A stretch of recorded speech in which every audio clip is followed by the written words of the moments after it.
মই কৈছোঁ যে মই এটা গধুৰ দায়িত্ব অনুভৱ কৰিছোঁ যে মই এনেকুৱা এটা সমষ্টিৰ পৰা প্ৰাৰ্থিত্ব লাভ কৰিছোঁ য'ৰ পৰা আমাৰ কংগ্ৰেছ দলৰ শক্তিশালী কণ্ঠ নিজৰ কৰ্মভূমি হিচাপে গ্ৰহণ কৰিছে আৰু নিশ্চয় আমগুৰি গৌৰীসাগৰ আহিলেই আমি সকলোৱে প্ৰয়াত অঞ্জন দত্তদেৱক স্মৰণ কৰোঁ।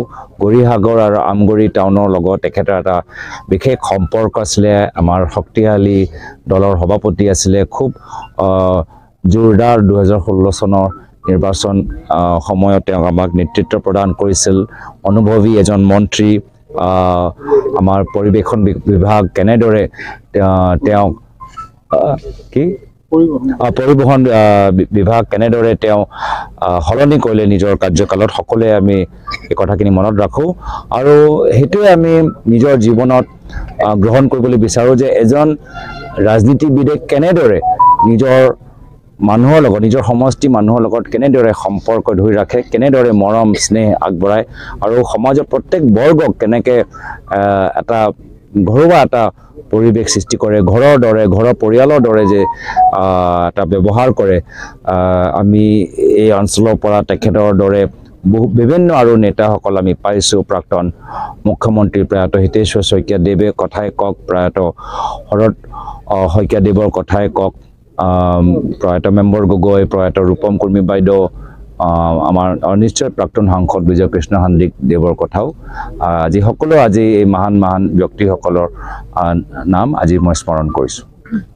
জয় পৰাজয়টো জনসাধাৰণে নিৰ্ধাৰিত কৰিব।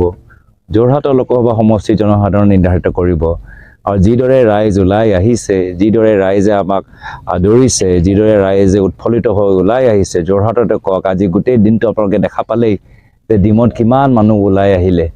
আৰু আজি এতিয়াও সন্ধিয়া সময়ত আমাৰ শিৱসাগৰ নগৰত আমি বিৰোধী ঐক্য মঞ্চৰ ফালৰ পৰা সকলো আমাৰ দলৰ বিভিন্ন দলৰ নেতাসকল ওলাই আহিলে।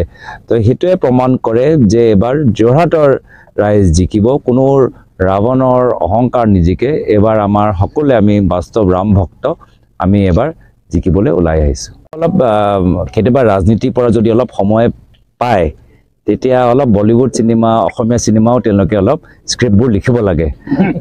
খুব মানে ভাল তেওঁ কাল্পনিক কথা কৈ থাকে। মই ভাবিছোঁ খুব ভাল এটা পলিটিকেল থ্ৰিলাৰৰ ওপৰত তেওঁ এটা চিনেমা দিয়ক, লাগিলে নিজে তাত তেওঁ যদি এটা কাষ্টৰ ভিতৰত সোমাবলৈ বিচাৰে নিজে এটা হওক আৰু নিজেই প্ৰডিউচাৰ হওক, পইচাটো অভাৱ নাই, নিজে প্ৰডিউচাৰ হওক, নিজে ডিৰেক্টৰ হওক, নিজে এক্টৰ হওক, খুব ভাল চলিব। মই আহিম চাবলৈ।